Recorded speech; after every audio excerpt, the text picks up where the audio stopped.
책의 우리 역사 파노라마 시대 10번째 조선 새로운 세상을 향해 열리는 조선. 우리는 봄에 씨를 심는 마음으로 모든 어린이에게 밝은 미래를 준비하는 행복한 꿈을 심습니다.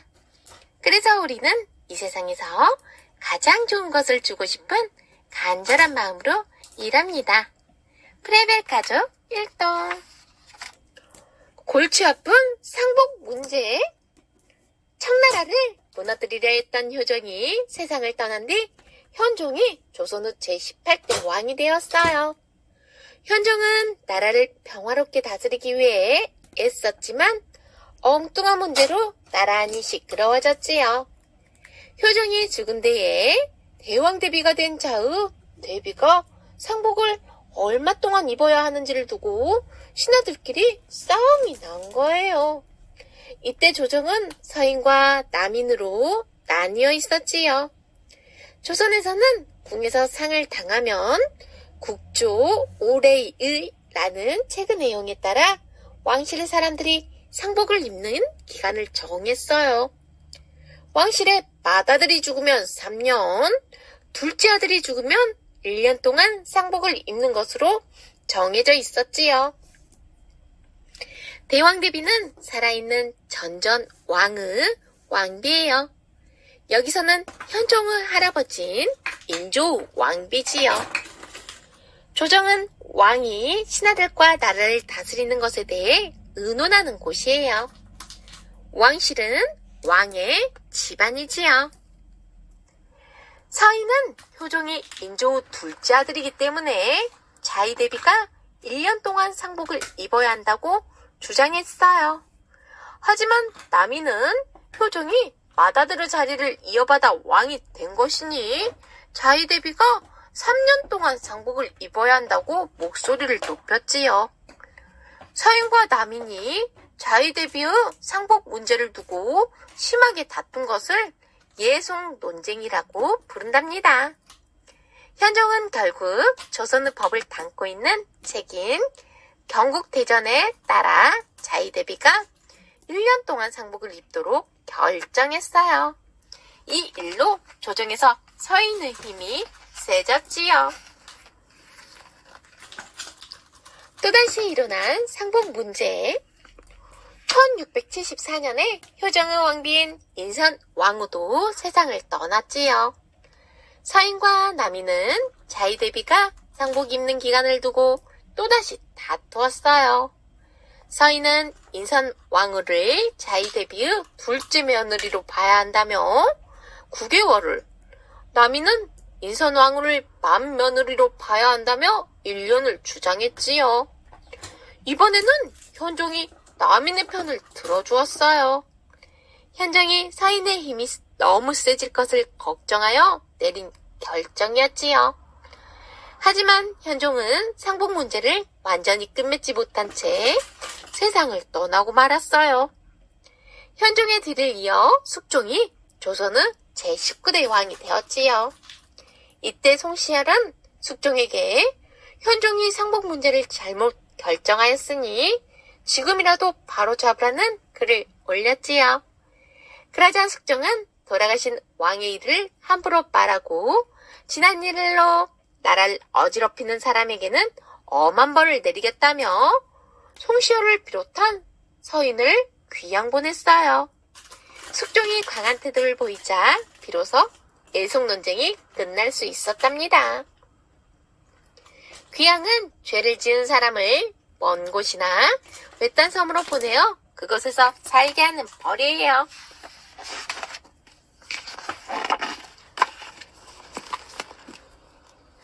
서인이 힘을 되찾은 경신황국. 숙종은 왕의 힘을 강하게 만들기 위해 애썼어요. 예송 논쟁이 끝난 뒤에 남인의 힘이 커지자 숙종은 남인의 힘을 누를 기회를 엿보고 있었지요. 그러던 중 숙종은 남인의 우두머리인 영의정 허적이 왕실의 천막인 유학을 빌려간 사실을 알게 되었어요. 숙종은 왕의 물건을 허락 없이 빌려간 것을 용서할 수 없다며 책임이 있는 신하들을 모조리 벌하였지요. 그리고 군대를 맡아보는 일을 모두 서인에게 맡겼답니다. 군대를 마음대로 휘두를 수 있게 된 서인은 곧바로 남인을 몰아내기로 마음먹었어요. 서인은 왕족이었던 복창군, 복성군, 복평군이 역모를 꾸몄다며 누명을 씌웠지요. 그리고 이 일에 남인이 관련되었다며 함께 몰아내었지요. 마침내 남인이 물러나고 서인이 힘을 갖게 되었는데 이 일을 경신황국이라고 해요. 서인은 남인을 몰아내는 과정에서 둘로 나뉘었지요. 남인에 대해 강한 태도를 지닌 서인을 노론, 부드러운 태도를 지닌 서인을 소론이라고 했어요. 유학은 비가 새지 않도록 기름을 칠한 천막이에요. 조선시대에는 오직 왕만이 유학을 쓸 수 있었어요. 역모는 왕에게서 나라를 다스리는 권리를 빼앗으려는 일이에요. 인현 왕후와 희빈 장씨. 숙종의 왕비인 인현 왕후는 결혼한 뒤 7년이 되도록 아기를 갖지 못했어요. 그러던 중 숙종이 궁녀 장옥정을 후궁으로 받았지요. 숙종이 장옥정이 낳은 아들인 윤을 원자로 삼으려 하자 노론과 소론이 모두 힘을 합쳐 반대했어요. 노론과 소론은 모두 서인인 여흥 민씨 집안은 인현 왕후 편을 들었기 때문이지요. 이때 남인이 숙종의 편을 들자 숙종은 윤을 원자로 삼고 장옥정에게 희빈이라는 칭호를 내렸어요. 그리고 반대하던 서인은 모두 귀양을 보냈답니다. 얼마 뒤 숙종은 인현 왕후를 내쫓았지요. 이듬해 원자를 세자로 삼고 희빈 장씨를 왕비로 맞이했어요. 이 일로 남인이 다시 힘을 가지게 된 일을 기사황국이라고 부른답니다. 남인의 힘이 날로 커지자 숙종은 다시 남인의 힘을 눌러야겠다고 생각했어요.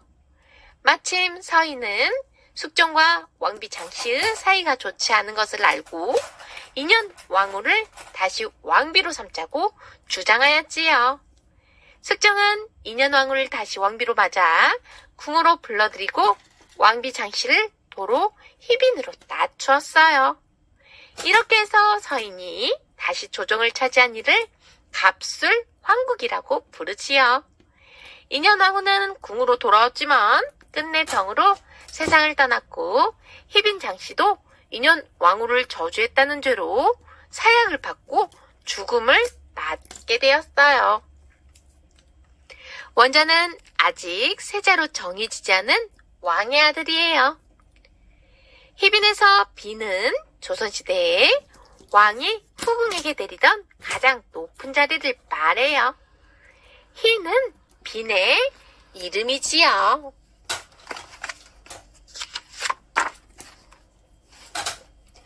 조선을 이끈 붕당 정치.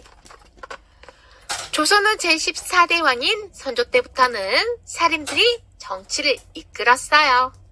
그때 사림들은 학문적, 정치적 뜻을 같이 하는 사람들이 모여 붕당이라는 무리를 만들었는데 선조 때인 1575년에 동인과 서인으로 나뉜 뒤 동인은 다시 남인과 북인으로, 서인은 숙종 때에 다시 소론과 노론으로 나뉘었어요.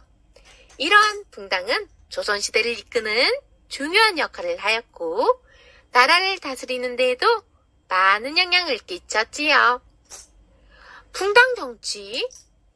붕당에 의한 정치를 붕당 정치라고 해요. 처음에 붕당들은 서로 겨루면서 나라를 잘 다스리기 위해 힘을 모았어요. 하지만 시간이 지나면서 붕당들은 나라의 힘을 모두 차지하려고 다투었지요. 그러면서 다른 붕당을 조정에서 밀어내는 일에만 온 힘을 쏟았어요. 신하들이 계속 분당을 만들어 싸우자 조선 후 제21대 왕인 영조는 창평책으로 분당끼리의 싸움을 없애려고 했답니다. 역사 플러스 노론과 소론, 뜨거운 당파 싸움. 조선시대의 당파 싸움은 숙종 때 가장 뜨거웠어요. 그때 조정은 서인과 남인으로 나뉘어 있었는데 숙종은 신하들의 당파 싸움을 왕의 힘을 키우는데 이용하기도 했지요. 당파 싸움에서 이기는 방법은 왕을 자기 편으로 끌어들이는 것이었어요. 숙종은 이를 이용해서 한 당파의 힘이 너무 커졌다 싶으면 그 당파를 내쫓고 다른 당파를 불러들였지요. 숙종의 이러한 행동은 왕의 힘을 키우는 데는 도움이 되었지만 당파 싸움을 더욱 부추기도 했어요. 1680년에 숙종은 남인을 내쫓고 서인을 불러들였는데 이때 서인은 남인과 강하게 맞서는 노론과 그에 반대하는 소론으로 나누어졌지요. 이로써 조정에서는 남인, 노론, 소론 이렇게 세 개의 당파가 다투게 되었답니다. 인현 왕후와 희빈 장씨. 분당정치 속에서 인현 왕후와 희빈 장씨는 매우 중요한 사람들이에요. 궁녀로 궁에 들어왔던 희빈 장씨는 후궁이 된 뒤 인현 왕후를 쫓아내고 왕비가 되었어요. 얼마 뒤 숙종은 인현 왕후를 다시 궁으로 불려들였지만 인현 왕후는 병으로 세상을 떠났지요. 그 뒤에 숙종은 희빈 장씨가 인현 왕후를 죽이기 위해 저주했던 것을 알게 되어 사약을 때렸지요. 그런데 인현 왕후와 희빈 장씨는 사실 분당정치에 휘말린 사람들이에요. 희빈 장씨의 작은 아버지인 장현은 남인과 매우 가까워 남인은 뒷받침을 받아 희빈 장씨를 궁에 보냈지요.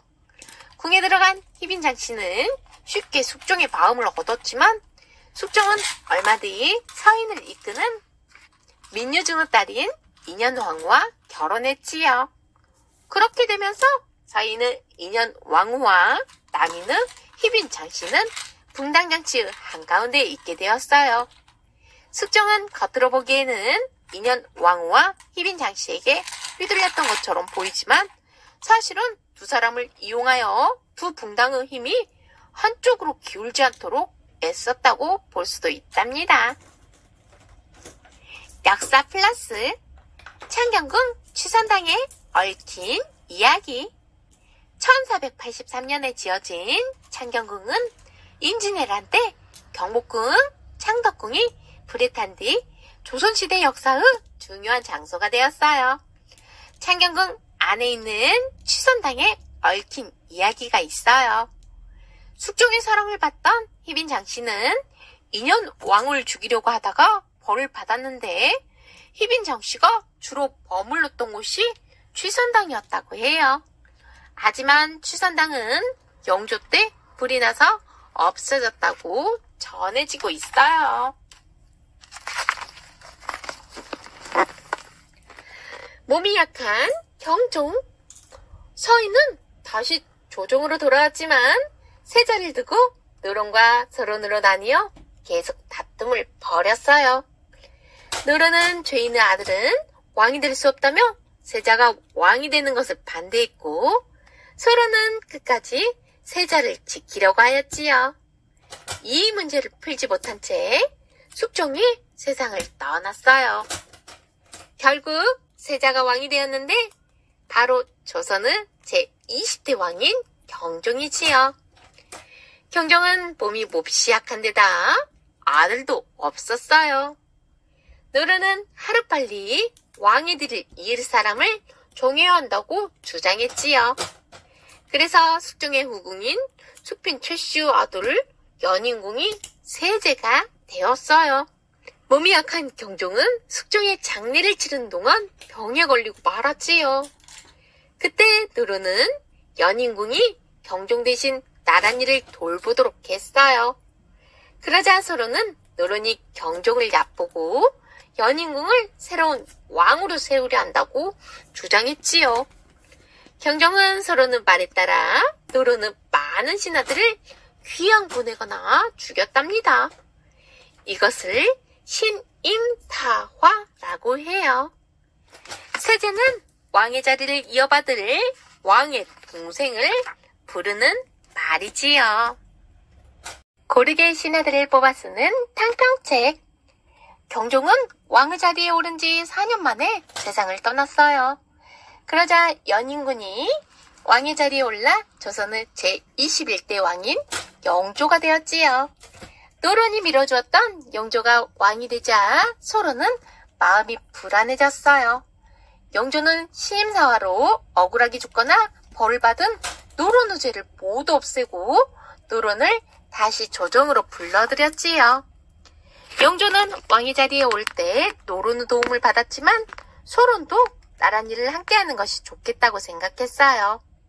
한 당파가 힘을 모두 차지하면 나라가 어지러워질 것이라고 여겼기 때문이지요. 영조는 뛰어난 사람들을 고루 뽑아 나란 일을 맡기는 탕평책을 써서 노론을 영의정으로 앉히면 소론을 좌의정으로 삼았어요. 영조의 탕평책으로 나라가 모처럼 싸움을 그치고 편안해졌답니다. 당파는 뜻을 같이 하는 사람끼리 뭉친 무리예요. 사도세자의 죽음. 영조는 나이가 들자 자신의 둘째 아들인 세자에게 나란 일을 맡겼어요. 세자는 어릴 때부터 매우 총명하였지요. 그런데 세자는 노론과 사이가 좋지 않았어요. 영조의 두 번째 왕비인 정순 왕후도 세자를 미워했지요. 정순 왕후와 노론은 힘을 합하여 세자에 대해 나쁜 소문을 퍼뜨리고 헐뜯었어요. 영조는 처음에는 세자를 믿었지만 시간이 지나면서 의심을 품게 되었지요. 영조는 세자를 불러 다그치거나 말과 행동을 조심하라고 윽박지르기도 했어요. 그러자 세자는 갈수록 불안해하며 사람들을 믿지 못하게 되었지요. 이 틈을 타서 노론은 영조에게 세자의 잘못에 대해 끊임없이 글을 올렸어요. 근데 영조는 세자에게 스스로 목숨을 끊으라고 명령했지요. 세자가 명령에 따르지 않자 뒤주에 가두었어요. 세자는 뒤주에 갇힌 지 8일 만에 28살의 나이로 세상을 떠났지요. 영조는 훗날 세자가 억울하게 죽은 것을 깨닫고 세자의 죽음을 슬퍼하는 뜻으로 사도라는 시호를 내렸답니다. 뒤주는 쌀 등에 곡식을 담아두는 것으로 나무로 만들며 4개의 기둥과 짧은 발이 있어요. 시호는 왕이나 왕비, 재상 등이 죽은 뒤에 그들의 덕을 높이 기려 붙여준 이름이지요. 마음을 놓을 수 없는 세손, 이산. 사도세자의 죽음을 두고 조정은 또다시 둘로 나뉘었어요. 사도세자의 죽음을 안타깝게 여기는 무리와 당연하게 여기는 무리였지요. 영조는 사도세자의 아들 산을 세손으로 삼았어요. 그런데 사도세자의 죽음을 당연하게 생각했던 무리들은 세손도 없애기를 바랬지요. 훗날 세손이 왕이 되면 자신들에게 탈이 생길 것이라는 두려움 때문이었지요. 세손은 다음은 세자가 될 세자의 아들이에요. 영조는 80살이 넘자 정신이 흐려지고 전식으로 말도 제대로 하지 못했어요. 그러자 정순 왕후와 화환옹주는 세손을 해치려는 무리들과 손을 잡았지요. 화환옹주는 세손의 고모였지만 세손을 몹시 미워했답니다. 그러던 중 영조가 83살의 나이로 숨을 거두자 세손이 왕의 자리에 올랐는데 바로 조선의 제22대 왕인 정조이지요. 정조는 자신을 죽이려고 했던 무리들을 모두 벌하였어요. 하지만 자신을 가장 괴롭힌 정순왕후는 벌하지 않았지요. 할머니인 정순왕후를 벌하면 오히려 불효자라고 손가락질을 받을 수 있기 때문이었지요. 천식은 숨을 쉬는 몸속 기관에 생기는 병으로 이 병에 걸리면 숨이 가쁘고 기침이 나며 가래가 심해요. 탕탕평평 탕평책. 탕평책은 신하들을 고루 뽑아 당파 싸움을 없애고자 시작되었어요. 영조는 탕평책을 써서 당파 싸움을 많이 누그러뜨릴 수 있었지요. 탕평책의 중심 쌍거호대. 쌍거호대란 벼슬아치를 뽑을 때 한 당파의 사람이 높은 벼슬에 오르면 다른 당파의 사람도 비슷한 벼슬을 주어 힘이 한 당파에만 쏠리지 않도록 하는 방법이에요. 영의정에 노론을 앉히면 좌의정에는 소론을 앉히는 방법도 같은 것이지요. 서원은 이제 그만. 서원은 원래 학문을 공부하는 곳이지만 시간이 지날수록 당파 싸움을 부추기는 곳이 되었어요. 같은 스승 아래서 공부한 선비들은 자기들끼리 당파를 만들어 다른 당파를 몰아내려고 했지요. 그래서 영조는 서원을 새로 짓지 못하게 하였어요. 끼리끼리 결혼하지 말도록 하여라. 영조는 같은 당파에 속한 양반은 아들, 딸끼리 결혼을 하지 못하도록 했어요. 같은 당파의 집안끼리 결혼하여 자기 당파끼리 더욱 뭉치고 다른 당파를 몰아내려 할 것을 미리 막기 위해서였지요. 역사 플러스 음식과 옷에도 탕평책이. 우리나라 궁중 음식들 가운데 탕평채라는 것이 있어요. 그런데 이 음식의 이름은 탕평책을 은원하는 자리에서 처음 음식상에 올라서 붙여졌답니다. 영조는 탕평채의 여러 재료들이 어우러져 뛰어난 맛을 내는 것을 신하들에게 보여준 다음 이 음식의 재료들처럼 신하들도 어우러진다면 나라가 더욱 발전할 것임을 신하들이 깨닫게 하려고 했지요. 또한 영조 때는 5가지 맛이 조화롭게 섞여있는 오미저차와 여러 색이 조화를 이루는 색동주머니가 백성들 사이에서 널리 퍼졌다고 해요. 영조는 색동저고리를 백성들이 즐겨 입도록 권하기도 했답니다. 해경궁 홍씨는 누구인가요? 해경궁 홍씨는 영조의 아들인 사도세자의 부인이자 조선의 제22대 왕인 정조의 어머니예요. 1744년에 세자빈이 되었으나 1762년에 남편인 사도세자가 안타깝게 목숨을 잃어 혼자가 되었지요. 1899년에 사도세자가 장조로 추존되면서 경의 왕후에 추존되었어요. 사도세자를 구하려는 노력을 하지 않은 해경궁 홍씨의 집안. 사도세자의 부인인 해경궁 홍씨는 사도세자의 죽음을 옆에서 지켜보며 한중록을 남겼어요. 한중록은 개인적인 이야기를 풀어내는 소설 형식의 구성으로 문장이 섬세하고 소박하여 대표적인 궁중문학으로 꼽혀요. 그러나 한중록의 내용이 모두 사실이라고 할 수는 없다고 해요. 그때 사도세자는 마음대로 행동하던 노론을 못마땅하게 생각하고 있었어요. 노론은 사도세자가 자신들을 좋아하지 않는다는 것을 알고 사도세자를 없앨 궁리를 하였지요. 사도세자가 뒤주에 갇혔을 때 해경궁 홍씨와 해경궁 홍씨의 아버지인 홍봉하는 사도세자를 구하기 위한 아무런 노력도 하지 않았다고 해요. 훗날 정조가 왕이 된 뒤에 해경궁 홍씨 집안 사람들은 사도세자의 죽음과 관련하여 대부분 벌을 받거나 귀양을 갔답니다. 미국 버클리대에 소장하고 있는 한중록의 원본인 해경궁 읍별록이 있어요. 실학을 공부하는 사람들. 정조는 경희궁에서 창덕궁으로 이사를 하기로 했어요. 창덕궁에 규장각을 짓고 학자들을 기르기 시작했지요. 나라를 올바르게 이끌어갈 실력 있는 신하들을 키우기 위해서였어요. 이때 노론은 시파와 벽파로 나뉘어 있었지요. 시파는 사도세자와 정조를 도왔던 신하들이고 벽파는 사도세자와 정조에 맞섰던 신하들이에요. 정조는 영조처럼 탕평책을 써서 시파나 벽파 가운데 한쪽으로 힘이 기울어지지 않도록 하되 시파를 가까이에 두었지요. 최재공, 정약용, 이가환, 박재가, 유득공, 이덕무 등이 시파였어요. 규장각은 정조가 만든 왕실 도서관이에요. 시파 가운데는 백성들이 잘 살고 나라가 튼튼해지는 방법을 연구하는 학문인 실학을 공부하는 사람들이 많았답니다. 청나라를 다녀온 사람들은 영경에서 서양의 책들과 기구들을 들여왔어요. 정약용도 매형인 이승훈을 통해 서양의 학문을 접하여 실학을 연구하게 되었지요. 정조는 실학에 뛰어난 정약용을 몹시 아꼈답니다.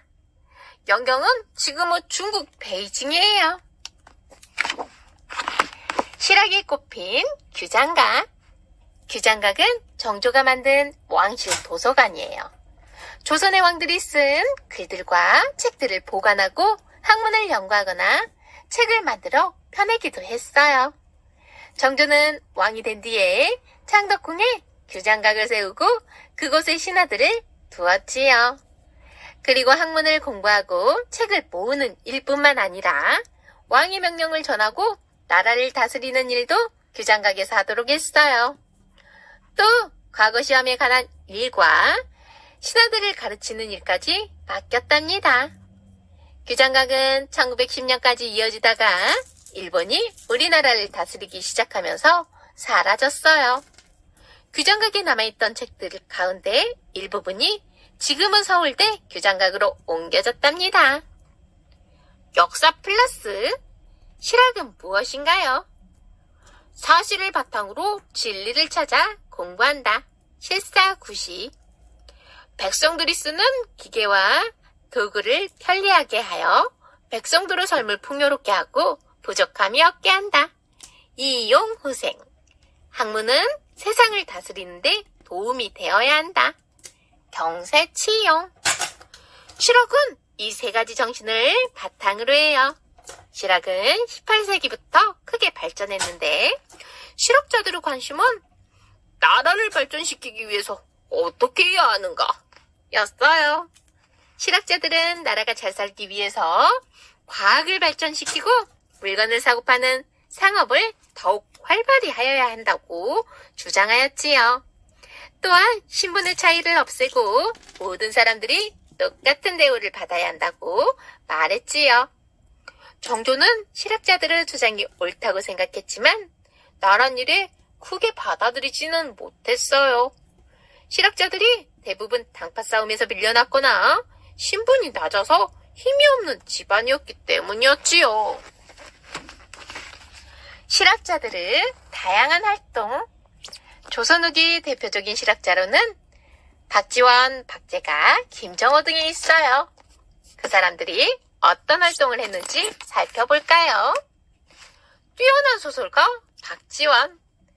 박지원은 정조 때의 실학자이자 소설가예요.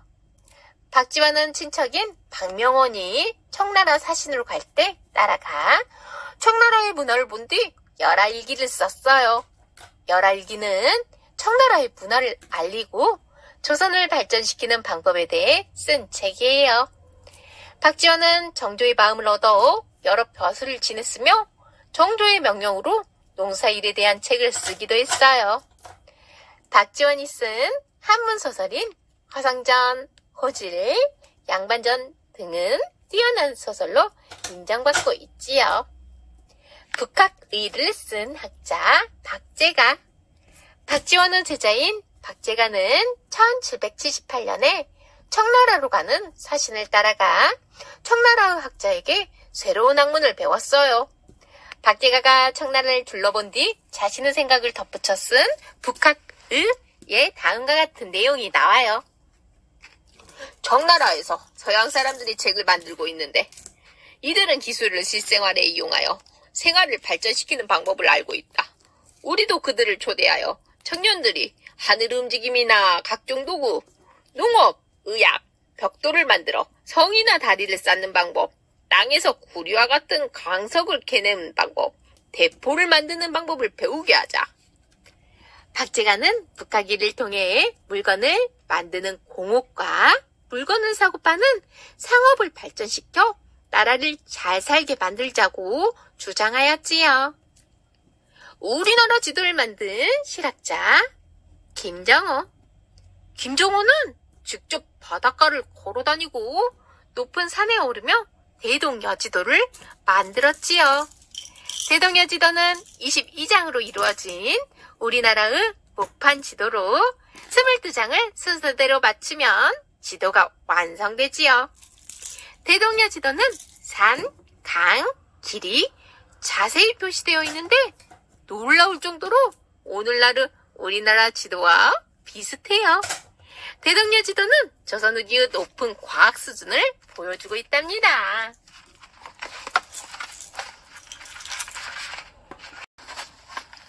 실록을 바탕으로 수원에 지어진 화성. 정조는 수원에 새로운 성을 짓고 싶었어요. 정조는 사도세자의 무덤을 수원으로 옮기고 정약용에게 성을 쌓는 일을 맡겼지요. 정약용은 우리 옛성과 중국의 성을 비교해보며 연구하였어요. 그리고 무거운 돌을 쉽게 들어 올리는 거중기를 만들어 튼튼한 성을 쌓았지요.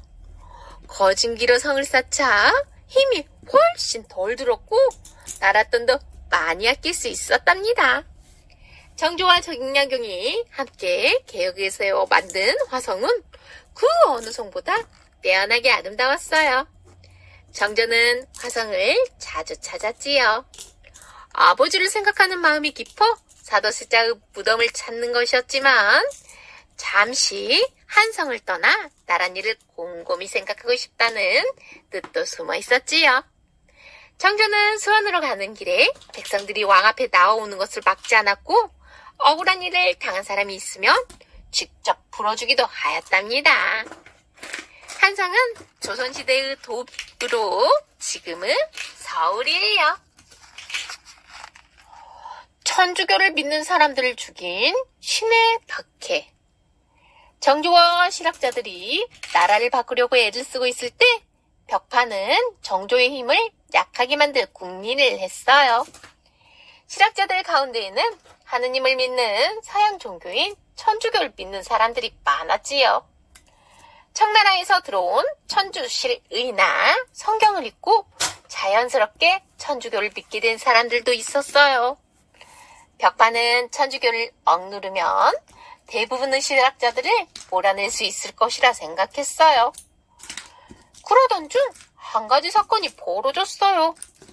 윤지충 어머니가 세상을 떠났을 때 천주교를 믿는 윤지충과 그 외사촌인 권상현이 장례를 제사 대신 천주교 의식에 따라 치렀던 것이지요.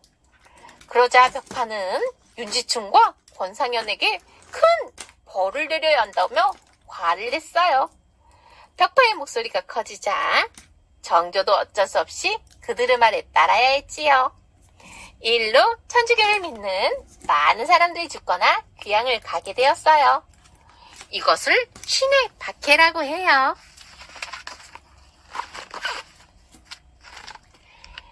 시파를 몰아내려는 속셈 신유 박해. 천주교를 억눌러 조정을 차지하려는 벽파 때문에 정조와 시파의 힘이 약해졌어요.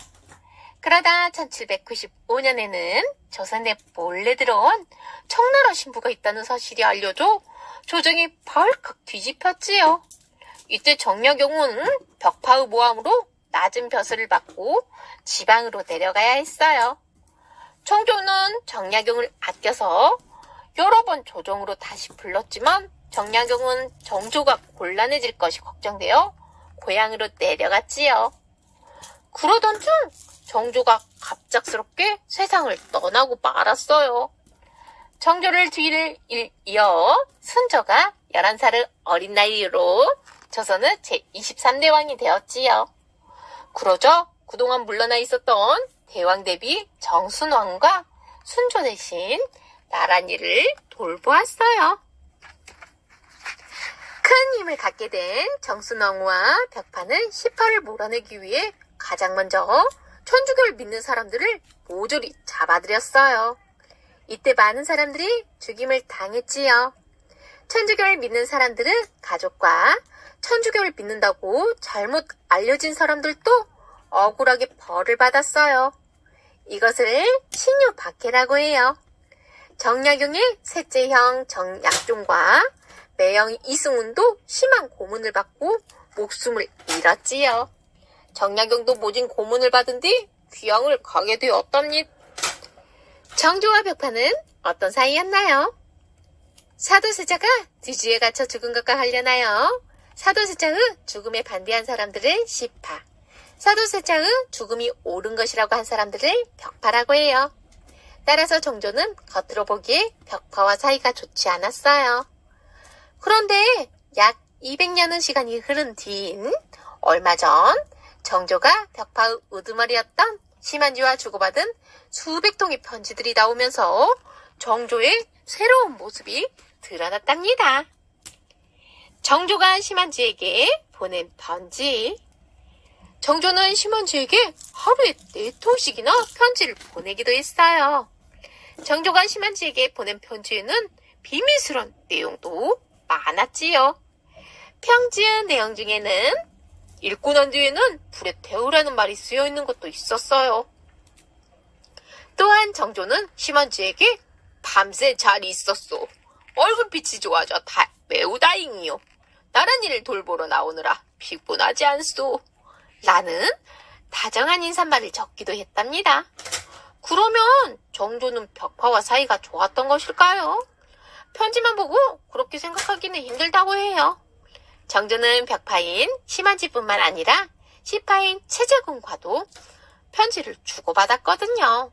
정조는 심한지와 나란 일에 대해 의논하기 위해 편지를 주고받은 것으로 짐작할 수 있어요. 우리나라에 전해진 천주교. 천주교는 처음에 서학이라는 이름으로 알려졌어요. 그러다 점차 사람들이 천주교를 종교로 받아들이게 되었지요. 정조 때는 청나라에 간 이승훈이 천주교의 중요한 종교의식인 세례를 받고 조선으로 돌아와 천주교를 사람들에게 알렸어요. 이승훈은 천주교를 믿는 사람들을 모아서 지금은 명동인 명례방에 있는 김범우 집에서 천주교 예배를 드리기 시작했지요. 그 뒤 천주교를 믿는 사람들의 수는 빠르게 늘어났고 철경 때는 2만여 명에 이르게 되었답니다. 역사 플러스 천주교에 대한 여러 가지 이야기. 천지남은 무엇인가요? 천지남은 이벽, 권철신, 정약용 등이 모여 유학과 사학을 공부하던 곳이에요. 사학을 깊이 연구하던 이들은 마침내 천주교를 받아들이게 되었지요. 천지남은 우리나라에서 천주교가 시작된 곳이라는 점에서 뜻깊어요. 천주교를 믿지 말라는 척사윤음. 척사윤음은 조선시대의 왕이 천주교를 물리치기 위하여 온 나라의 백성들에게 내린 교지예요. 천주교의 나쁜 점과 천주교를 물리쳐야 하는 이유를 적은 것이지요. 천주교는 1880년대가 되어서야 비로소 나라의 인정을 받았어요. 김대건 신부는 누구인가요? 김대건은 우리나라의 첫 천주교 신부예요. 마카오에 가서 공부하고 돌아온 뒤 많은 사람들에게 천주교를 알리다가 잡혀서 25살로 젊은 나이에 목숨을 잃었지요. 마테오 리치, 천주실의. 마테오 리치는 이탈리아 사람으로 가장 처음으로 중국에 가서 서양의 카톨릭교를 알린 선교사예요. 마테오 리치는 서강교의 이지조와 같은 중국 벼슬아치들에게도 카톨릭교에 대한 관심을 가지게 하였고 천주님의 말씀이 담긴 천주실의라는 책을 썼지요. 이 책을 통해서 많은 사람들에게 카톨릭교를 알릴 수 있었어요. 우리나라에도 천주실의를 통해 많은 사람들에게 카톨릭교가 알려졌는데 우리나라에서는 카톨릭교라고 하지 않고 천주실의에서 이름을 따 천주교라고 불렀답니다. 힘없는 백성들이 들고 일어난 홍경래의 난. 나라가 몹시 어지러운 가운데 순조를 대신하여 나랏일을 돌보던 정순왕후가 세상을 떠났어요. 그때 순조의 나이는 겨우 16살이었지요. 순조의 왕비는 안동김씨 김조순 딸인 순원 왕후였는데 김조순은 조정을 모두 안동김씨들로 채우고 나라를 멋대로 휘둘렀어요. 왕이 어떤 사람에게 나라를 다스리도록 맡기면 그 사람이 무리를 거느리고 나라를 대신 다스리는 것을 세도정치라고 하는데 이때는 안동김씨 무리가 세도정치를 한 것이지요. 안동김씨 무리들은 돈을 받고 벼슬을 팔았고 벼슬을 사려는 사람들은 돈을 마련하기 위해 힘없는 백성들을 괴롭혔지요. 백성들은 억울함과 괴로움 속에 지쳐갔어요. 그때 평안도 평민인 홍경래가 참다 못해 들고 일어났지요. 홍경래와 함께한 사람들은 양반부터 농민, 상인, 광부까지 다양했지요. 끝내 홍경래는 나라 후 군대인 광군에게 붙잡혀 죽고 말았지만 그 뒤로도 반란은 그치지 않았어요. 순조가 뒤늦게 안동김씨를 막으려고 애썼지만 나라는 이미 힘이 약해진 뒤였답니다. 반란은 나라를 다스리는 사람에게 반대하여 난을 일으키는 것이에요.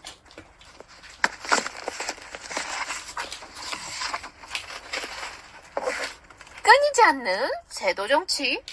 순조의 아들인 효명세자는 19살 때부터 순조를 대신하여 4년 동안 나랏일을 돌보다 세상을 떠났어요. 그 뒤 겨우 8살인 세손이 왕이 되었는데 바로 조선의 제24대 왕인 현종이지요. 현종을 대신하여 대왕 대비인 순원 왕후가 나랏일을 돌보면서 다시 안동김씨가 힘을 떨치게 되었지요. 하지만 순원 왕후가 물러나고 헌종이 스스로 나라를 다스리면서부터는 외척인 풍영 조씨의 힘이 강해졌어요. 외척은 어머니 쪽의 친척이에요. 이때 청나라는 영국과 전쟁을 벌였어요. 서양의 여러 나라들이 청나라를 노리고 있었지요. 일본에도 미국의 배가 외교를 요구하며 자주 나타났어요. 서부 여러 나라들이 청나라와 일본, 조선을 넘보며 다가오고 있었던 거예요. 헌종은 이런 바깥 세상의 흐름을 읽지 못한 채 23살의 나이로 세상을 떠나고 말았답니다. 외교는 다른 나라와 정치적, 경제적, 문화적으로 관계를 맺는 일이에요. 청나라와 영국의 전쟁. 청나라와 영국이 1840년에 벌인 전쟁을 아편전쟁이라고 해요. 영국은 청나라가 아편을 팔지 못하게 하자 전쟁을 일으켰어요.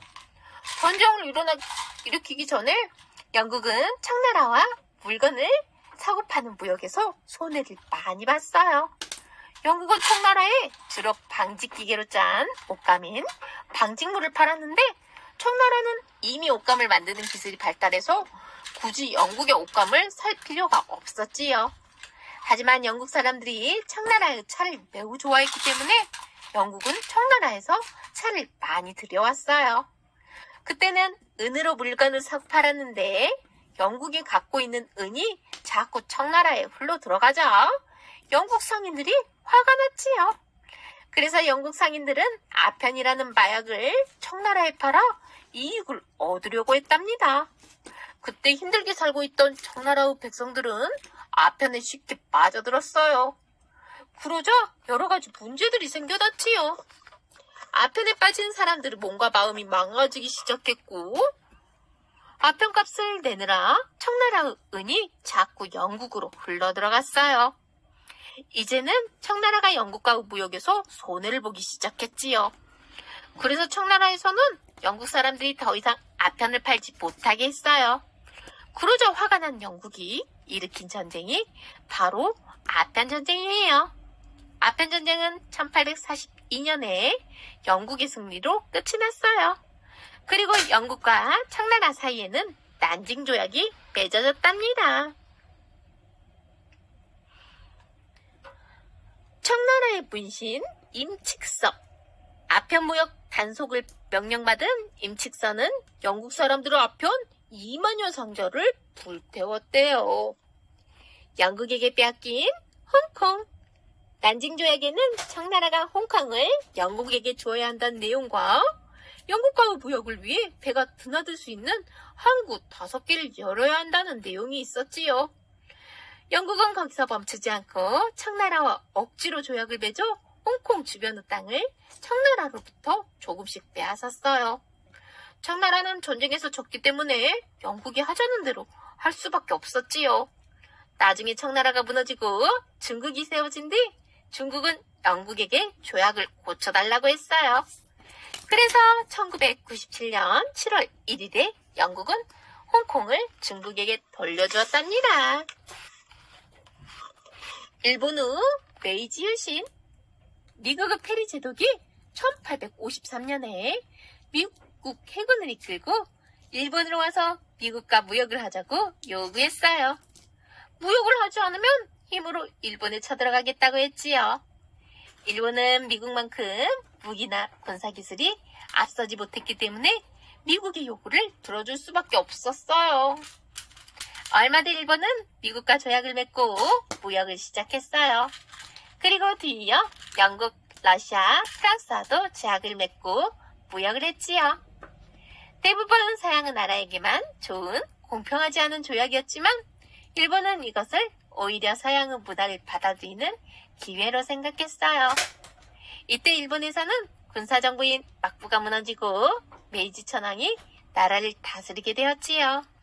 메이지 천황 때 일본은 서양의 나라들을 본받아 나라를 새롭게 바꾸었어요. 이러한 일본의 변화 과정을 메이지 유신이라고 한답니다.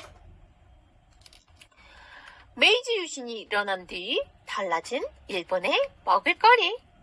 일본은 7세기 이후 1200여 년 동안이나 나라에서 고기를 먹지 못하게 했어요. 불교를 나라의 법으로 여기면서 고기를 먹지 않았지요. 나라에서 675년에는 육식금지법을, 721년에는 살아있는 생물을 죽이지 못하게 하는 살생금지법을 내리기도 했어요. 하지만 메이지 유신 이후에는 일본 사람들의 키가 작고 몸의 균형이 맞지 않는 이유가 고기를 먹지 않기 때문이라고 생각했지요. 그래서 다시 고기를 먹기 시작했답니다. 역사 플러스 메이지 유신의 밑거름 난학. 메이지 유신 이전에 일본은 서양과 무역을 하지 않았고 천주교도 믿지 못하게 했어요. 그런데 네덜란드는 일본에서 무역을 할 수 있었지요. 그 이유는 네덜란드는 천주교를 믿는 나라가 아니었고 일본과의 무역에만 관심이 있었기 때문이에요.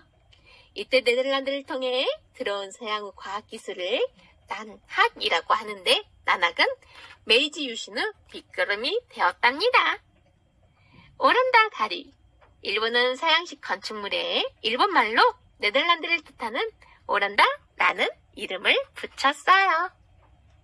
어느 날 갑자기 왕이 된 농부 철종. 헌종이 자식을 남기지 못하고 일찍 세상을 떠나자 안동김 씨와 풍양조 씨는 앞다투어 나쁜 일을 꾸몄어요. 안동김 씨는 자신들의 힘을 이어가기 위해 헌종의 먼 친척인 이원범을 왕의 자리에 오르게 했지요. 이원범은 농사를 짓고 살다가 갑자기 왕이 되었는데 바로 조선의 제25대 왕인 철종이지요.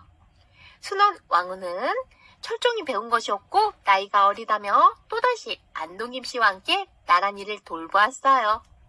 철종의 왕비도 안동김 씨 집안에서 마음대로 정했지요. 모든 일이 안동김 씨의 뜻대로 이루어지니 나라는 더욱 어지러워졌어요. 그래서 백성들이 들고 일어나는 일이 그 어느 때보다 많았답니다. 철종은 왕으로서 아무것도 할 수 없다는 것을 괴로워하다가 끝내 병을 얻어 33살의 나이로 세상을 떠났어요. 서리빨 같은 흥선대원군. 흥선군과 헌종의 어머니인 대왕대비 조씨는 안동김 씨의 세도 정치가 끝나기를 바랐지요. 그래서 대왕대비 조씨는 흥선군의 둘째 아들을 양자로 삼아 왕으로 세웠어요. 바로 조선의 제26대 왕인 고종이에요. 흥선군은 왕의 아버지라는 뜻을 지닌 대원군이 되었지요. 흥선대원군은 대왕김이 조씨 대신 안동김씨의 무리를 몰아내겠다고 다짐하였어요. 흥선대원군은 아들이 왕이 되기 전까지는 안동김씨와 맞서지 않고 조용히 지내다가 아들이 왕이 되자 완전히 다른 모습으로 변하여 조정을 뒤흔들기 시작했지요. 흥선대원군은 당파 싸움의 장소가 되어버린 서원을 문제삼아 서원의 수를 600개에서 47개로 줄였답니다. 또 나라를 어지럽혔던 외척의 무리들과 판관오리들도 모두 벌하였지요. 나라의 법을 바로 세우자 벼슬아치들도 백성들에게 함부로 세금을 걷지 못하게 되었어요. 백성들의 삶은 조금씩 편안해졌답니다. 서원은 조선시대에 선비들이 모여 학문을 연구하고 뛰어난 업적을 남긴 학자나 청신을 위해 제사를 지내던 곳이에요. 판관오리는 백성들의 재물을 탐내어 빼앗는 나쁜 벼슬아치예요. 꽁꽁 잠가버린 나라의 문. 흥선대원군은 임진왜란 때 불탄 경복궁을 다시 짓기로 했어요. 한창 바쁜 용사체를 데려다 일을 시키고 세금을 많이 걷자 백성들의 불만이 커졌지요. 누군가 경복궁에 몰래 불을 지르기도 했어요. 하지만 흥선대원군은 아랑곳하지 않고 계속해서 궁을 지었어요. 백성들이 이처럼 힘겹게 하루하루를 살아가고 있을 때 서양의 여러 나라들이 조선을 기웃거리기 시작하였어요. 먼저 미국의 배인 제너럴 쇼머노가 대동강을 거슬러 올라와 무역을 하자고 했지요. 대동강은 평안남도에 있는 강이에요. 무역은 나라와 나라, 지방과 지방 사이에 물건을 사고 팔거나 서로 바꾸는 일이지요. 제너럴 쇼머노는 허락도 받지 않고 대동강을 거슬러 평양까지 와서 조선의 벼슬아치들을 무시하고 죄 없는 백성들을 죽였어요. 그러자 평양의 조선군과 백성들은 제너럴 쇼머노를 불태워버렸고 흥선대원군은 제너럴 쇼머노를 불태운 사람들에게 상을 내렸지요. 흥선대원군은 나라의 문을 꽁꽁 잠갔지만 일은 거기서 끝나지 않았어요. 1866년에 흥선대원군은 프랑스인 천주교 신부들과 천주교를 믿는 조선 사람들을 8천여 명이나 죽였어요. 프랑스는 이것을 구실로 강화도에 쳐들어왔지요. 이것을 병인양요라고 불러요. 조선은 가까스로 힘을 모아 겨우 프랑스군을 물리칠 수 있었어요. 하지만 이때 프랑스군은 많은 무기들과 책들을 빼앗아가서 지금까지도 돌려주지 않고 있답니다.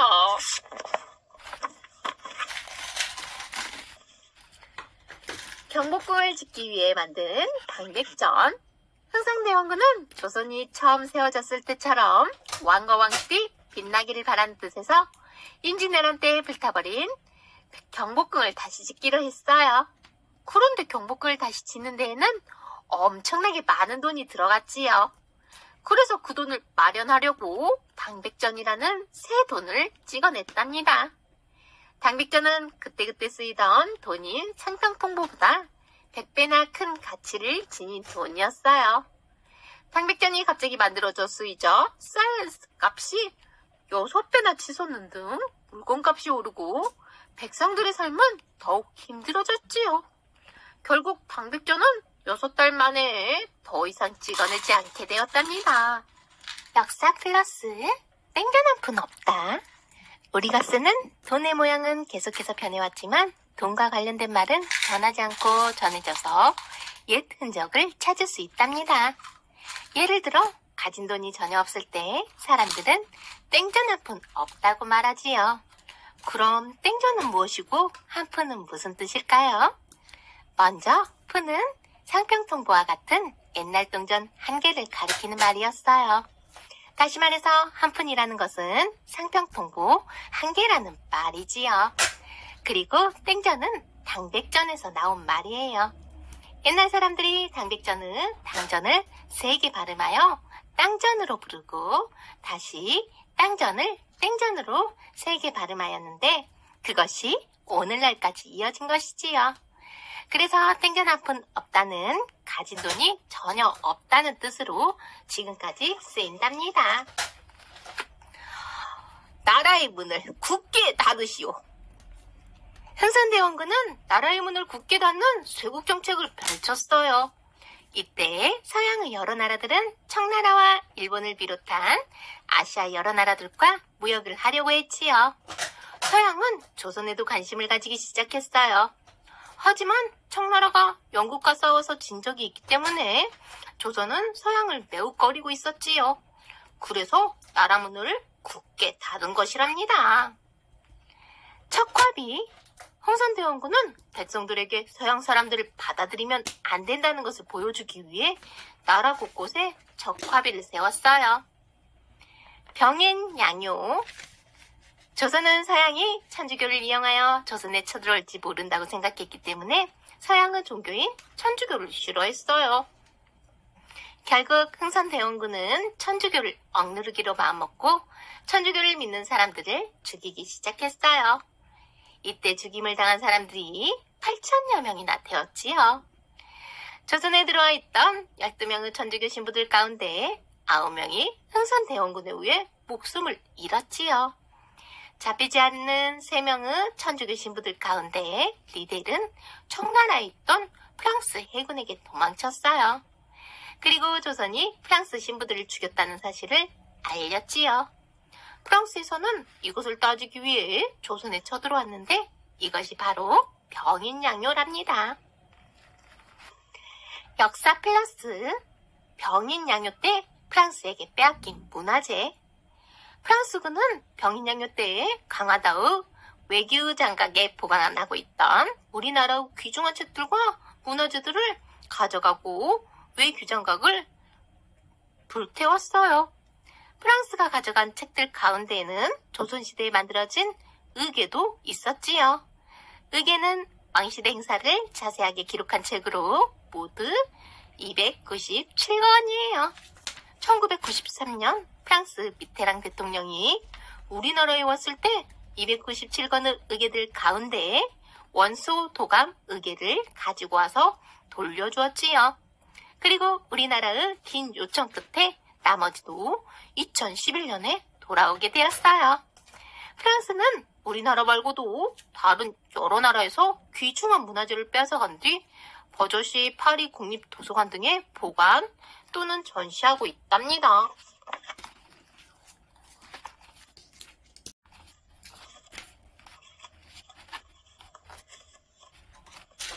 신미양요를 일으킨 미국. 1871년에 미국은 5척의 배를 이끌고 쳐들어왔어요. 조선이 제너럴 셔먼호를 불태운 일을 조사하겠다고 군대를 이끌고 나타난 거예요. 이것을 신미양요라고 해요. 미국 사람들은 조선 사람들에게 무역을 하자고 했어요. 자신들의 말을 들어주지 않으면 한숨까지 쳐들어가겠다고도 하였지요. 하지만 흥선대원군은 꿈쩍도 하지 않았어요. 오랫동안 외척이 날뛰어서 나라의 힘이 약한데 나라의 문을 열어 서양 문물을 받아들이면 조선이 무너질 것이라고 생각했기 때문이지요. 미국 사람들은 결국 한 달을 버티다 식량과 땔감이 다 떨어지자 돌아갔어요. 미국의 배들이 물러가는 모습을 보자 흥선대원군은 더욱 자신만만해졌지요. 그래서 나라 곳곳에 서양을 물리치자는 뜻으로 척화비를 세우고 서양 사람들과 손을 잡으면 나라를 해치는 것이라고 말했어요. 그때까지 흥선대원군은 서양을 쉽게 물리칠 수 있다고 생각했답니다. 문물은 정치, 경제, 종교, 예술, 기술 등 사람이 만들어낸 모든 문화적인 것들을 말해요. 스스로 나라를 다스리게 된 고종. 고종이 나란 일을 돌볼 수 있을 정도로 자란 뒤에도 흥선대원군은 물러나지 않았어요. 그러자 고종 왕비 민씨가 꾀를 냈지요. 왕비 민씨는 흥선대원군이 서원을 없앤 일로 불만을 품은 유생들을 움직여 글을 올리게 했어요. 최익현이 글을 올려 흥선대원군의 잘못을 이야기하자 고종은 이제부터 스스로 나라를 다스리겠다고 하였지요. 흥선대원군은 고종 뒤에 왕비 민씨가 있다는 것을 알아채고 또다시 외척이 나라를 어지럽게 만들 것을 걱정하였지요. 고종과 왕비 민씨는 흥선대원군과는 달리 조선이 다른 나라들과 손을 잡아야 한다고 생각했어요. 그러던 중 일본 의회 운요호가 강화도로 쳐들어왔지요. 조선은 힘껏 싸웠지만 일본은 뛰어난 무기에 밀려 크게 졌답니다. 일본이 계속해서 조선을 겁주며 무역을 하자고 하자 조정의 신하들은 나라 의분을 열 것인가 굳게 지킬 것인가를 두고 맞섰지요. 드디어 1876년에 고종과 왕비 민씨가 일본과 조약을 맺고 부산, 원산, 제물포읍, 항구를 열기로 하였는데 이것을 강화도 조약이라고 불러요. 유생은 유학을 공부하는 선비예요. 제물포는 지금은 인천이지요. 위정척사 운동. 고종은 일본에 나라를 대표하는 사신으로 수신사를 보내기로 했지요. 메이지 유신으로 일본이 어떻게 바뀌었는지 알고 싶었기 때문이에요. 첫 번째 수신사로는 김기수가, 두 번째 수신사로는 김홍집이 일본에 다녀왔어요. 그때 김홍집은 일본에서 조선 책략이라는 책을 구해왔는데 이 책에는 조선이 취해야 할 태도를 이렇게 설명했어요. 조선은 중국과 친하고 일본과의 힘을 합하여 미국과 함께 러시아를 막아야 한다. 그런데 이 내용은 나라 곳곳에 있는 유생들을 화나게 만들었어요. 특히 미국과 함께한다는 것에 몹시 화가 났지요. 유생들은 흥선대원군이 없앤 서원을 다시 세우고 서양 오랑캐로부터 나라를 지켜야 한다고 했어요. 서양에서 들어온 것은 모두 나쁜 것으로 보고 일본도 서양과 똑같다고 여겼지요. 특히 미국을 통해 기독교가 들어오는 것을 막으려고 했어요. 나라 곳곳의 유생들이 일본이나 서양의 것을 받아들이는 것에 맞서는 위정척사 운동을 벌였어요. 하지만 고종은 유생들을 강하게 억누르고 개화를 향한 노력을 계속해 나갔답니다. 사신은 왕의 명령을 받고 일을 처리하기 위해 다른 나라에 다녀오는 신하예요. 메이지 유신은 일본이 강한 나라가 되기 위해 서양의 문물을 받아들인 일이에요. 개화는 새로운 사상, 문물, 제도를 받아들이는 것이지요.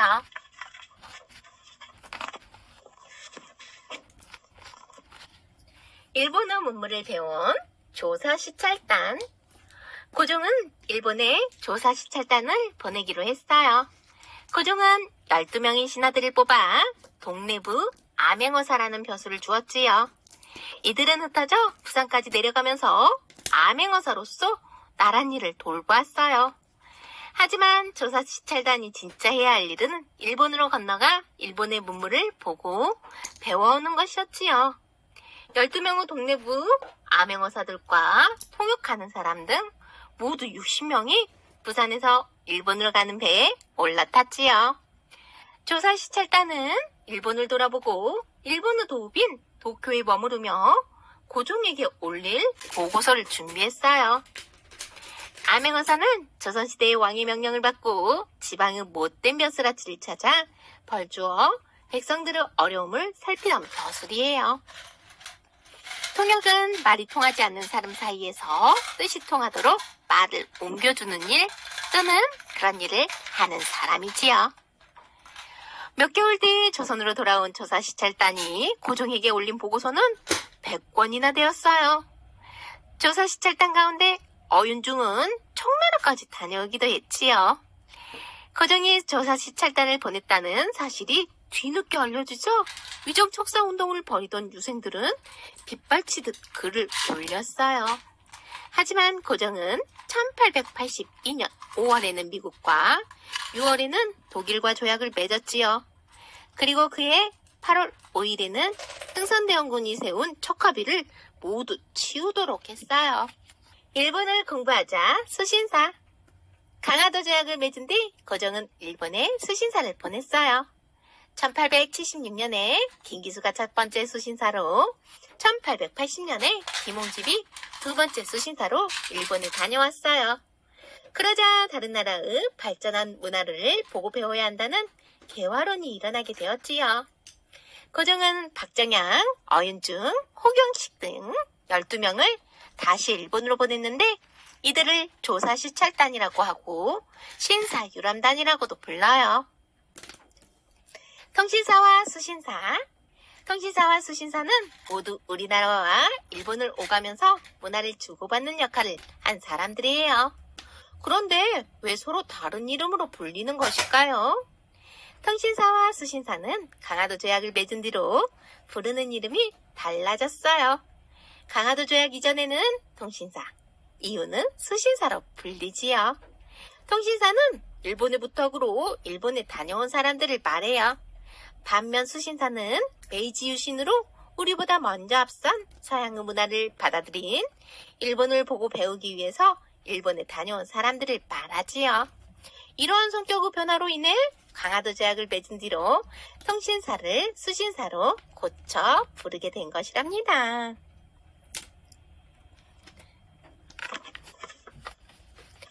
미국, 독일과 조약을 맺은 조선.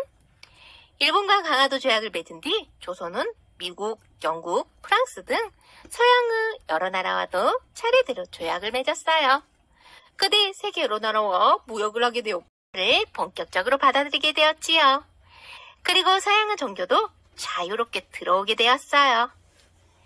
조선과 미국의 조미수호 통상조약. 1876년에 조선과 일본 사이에 강화도 조약이 맺어지자 미국도 조선과 조약을 맺으려 했어요.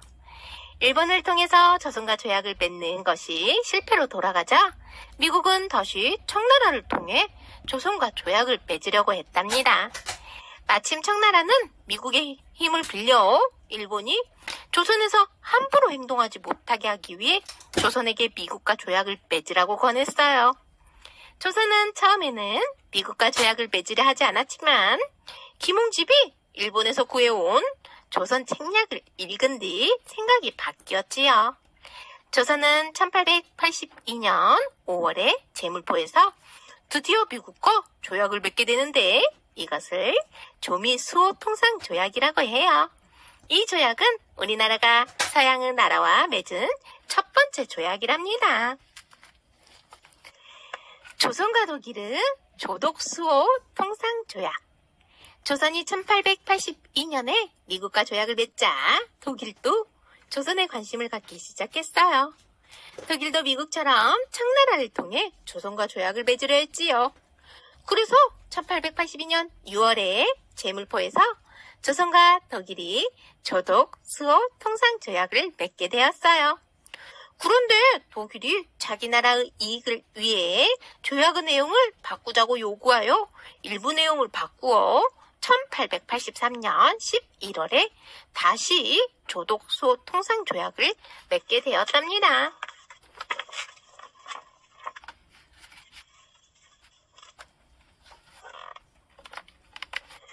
오근영 군사들이 일으킨 이모군란.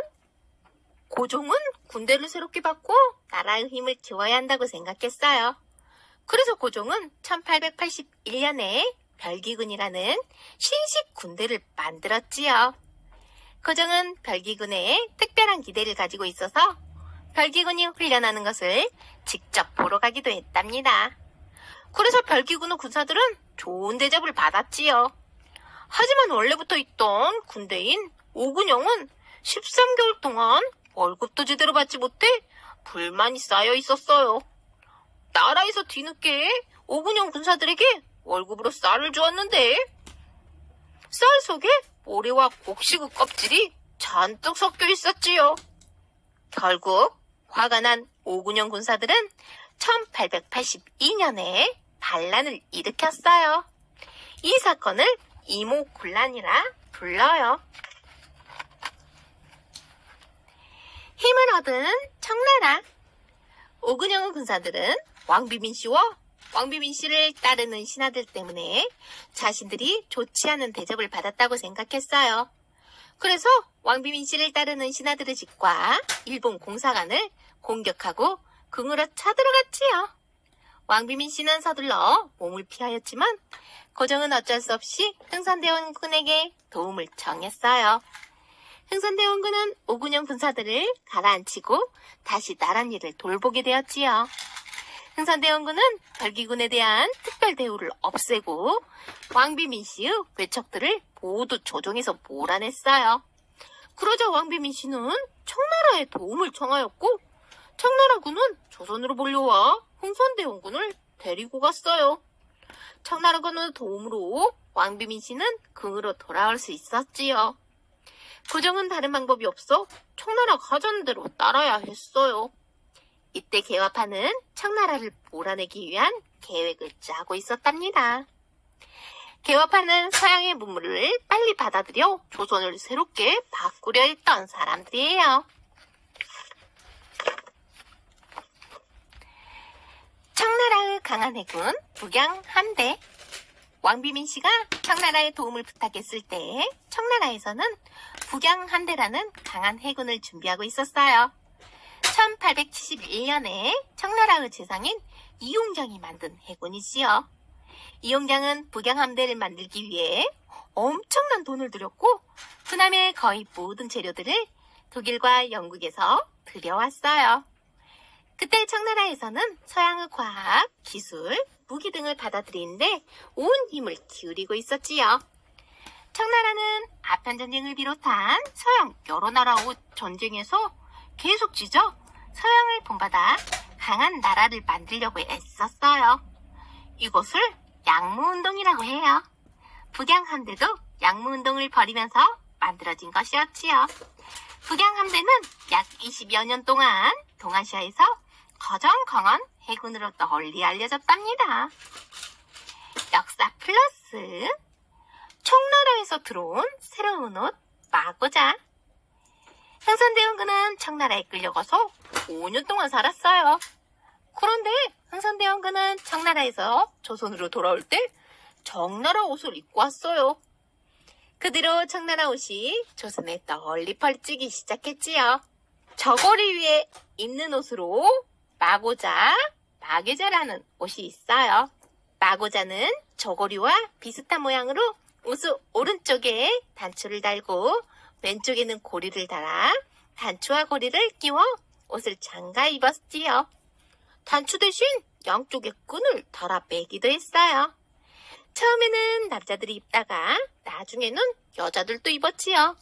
마고자는 단추를 호박, 금, 은 등으로 만들어 멋을 내기도 했답니다. 박규수 영향을 받은 급진 개화파. 조선후기 개화파였던 박규수는 갈수록 어려워지는 조선을 어떻게 하면 잘 다스릴 수 있을지 깊이 생각했어요.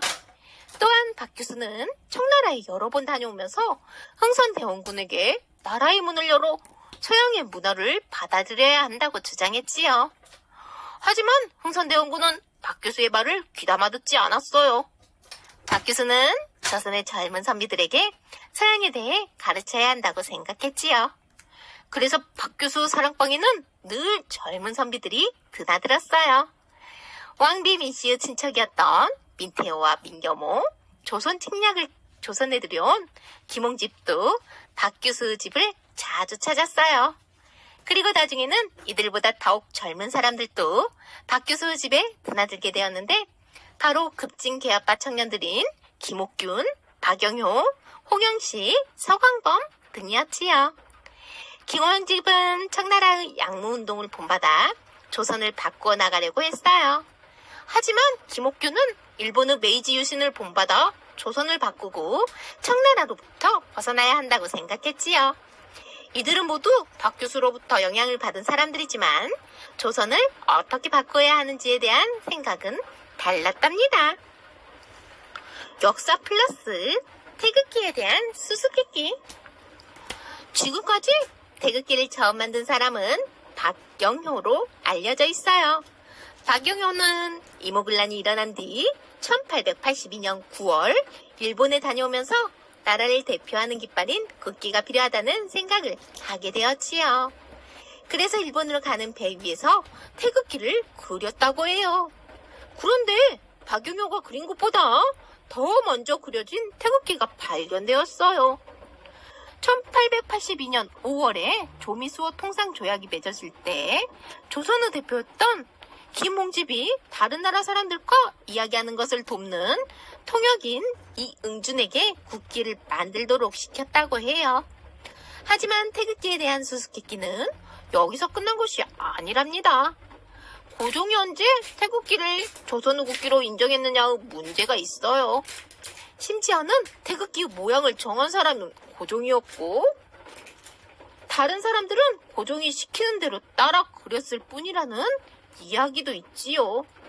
아직도 태극기에 대한 수수께끼는 완전히 풀리지 않았답니다.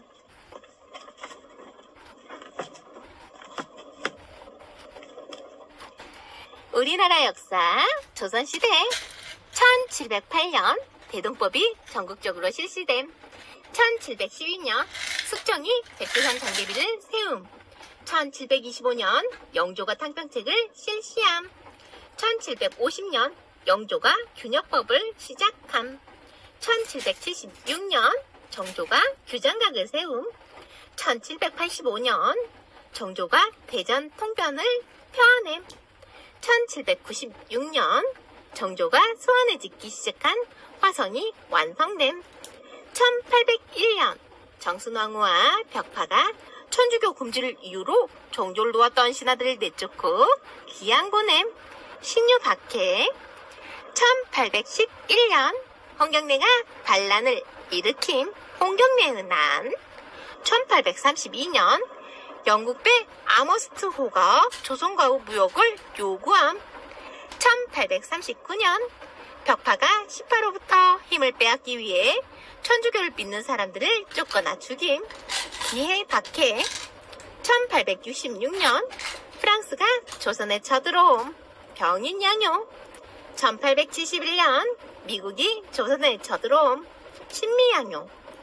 흥선 나라 곳곳에 척합의를 세움. 1876년 조선이 일본과 강화도 조약을 맺음. 1882년 90군데인 오근영 군사들이 난을 일으킴. 이모군란. 비슷한 역사 속 세계 역사. 1740년 오스트리아 왕의 자리를 두고 유럽에서 전쟁이 시작됨.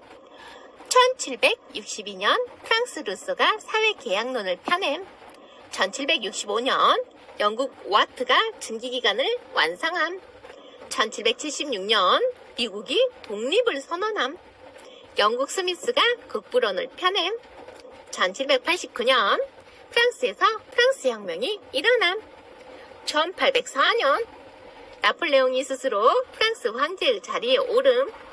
1807년 미국 풀턴이 세계에서 처음으로 증기선을 발명함.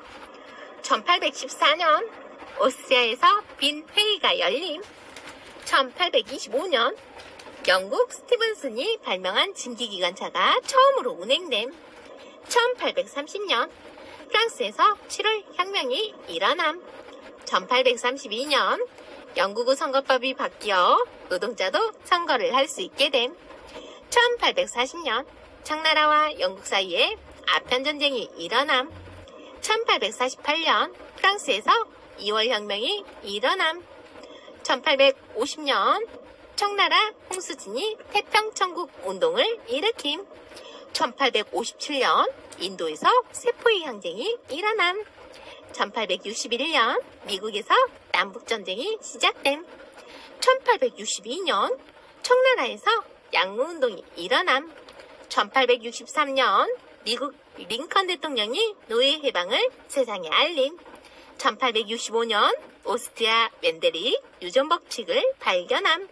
1868년 일본이 베이지 유신을 시작함. 1869년 이집트의 수에즈 운하가 뚫림. 1871년 독일 제국이 세워짐. 1877년 인도 제국이 세워짐.